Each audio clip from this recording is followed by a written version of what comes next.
On doit donner des prénoms dans ce qu'on appelle le calendrier, c'est-à-dire les saints chrétiens. Bon. Alors, je m'appelle Absette, moi. Eh ben, votre mère a eu tort. Ah bon? Ma mère a eu tort. Elle a eu tort? Vous voudriez qu'elle m'appelle Marie ou des prénoms qui ne lui inspirent absolument rien? Absolument. Non, c'est exactement ce que je veux. C'est exactement ce que vous voudriez donc que je m'appelle comment? Corinne. Ça vous irait très bien. Vous trouvez que Corinne, ce serait pas mal? Ça serait parfait. Ce type est incroyable. Pourquoi les gens qui vivaient avant ne veulent plus vivre là? C'est pas parce qu'il y a des pauvres et il y a des riches. C'est parce qu'il y a des gens qui vivent à l'africaine et selon les coutumes islamiques et non pas selon les coutumes françaises. C'est pour ça que les gens ont été chassés. C'est pour ça que je dis c'est le grand emplacement tranquille.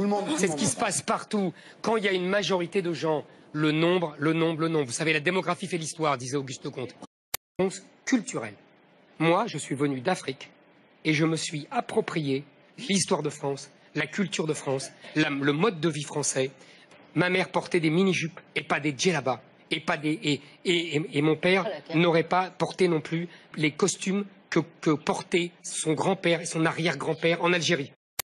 Aujourd'hui, l'espace public n'est plus français dans des tas d'endroits. Donc c'est ce que j'appelle une colonisation. Voilà, Absatou. Moi, j'ai entendu... Le grand remplacement, Absatou. Ouais, moi j'ai entendu dire justement qu'il y avait une islamisation de ce quartier, notamment Château-Rouge, dont on parle, quartier que je connais bien, et que M. Zemmour, à mon avis, ne connaît pas. Parce qu'il y a beaucoup de...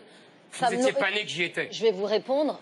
Il y a une communauté noire qui semble gêner M. Zemmour, qui est plutôt congolaise. Ils ne sont pas musulmans. Ils sont chrétiens, catholiques, mais ils ne sont pas musulmans. Vous avez tous ces commerçants juifs qui sont là-bas, qui sont ravis de vivre avec ces gens. Il y en a plus. J'ai des clients là-bas, donc je vous le dis, il y a plein de commerçants juifs qui sont là-bas. Il y a les nouveaux commerçants nigérians. Les Nigérians ne sont pas tous musulmans. Il y a d'ailleurs... Non, mais il y en a beaucoup. Non, pas souvent. Il y a beaucoup de gens nigérians qui ne sont pas des musulmans. Moi, je voudrais juste poser une question sur cette société multiculturelle que vous ne voulez pas voir. Dans cette société multiculturelle, ces gens noirs de toute origine que vous voyez là, ils font tous les jobs dont personne ne veut. C'est eux qui nettoient les poubelles le matin, que vous le vouliez ou pas. Allez vous balader dans les rues de Paris. C'est eux qui construisent les rues, vous savez, au marteau-piqueur à 6 h du matin. C'est ces gens-là qui sont partie intégrante de la France, que la France est allée chercher à un certain moment, parce que ça a intéressé la France d'aller chercher toute cette main-d'œuvre. Là, ça dérangeait personne.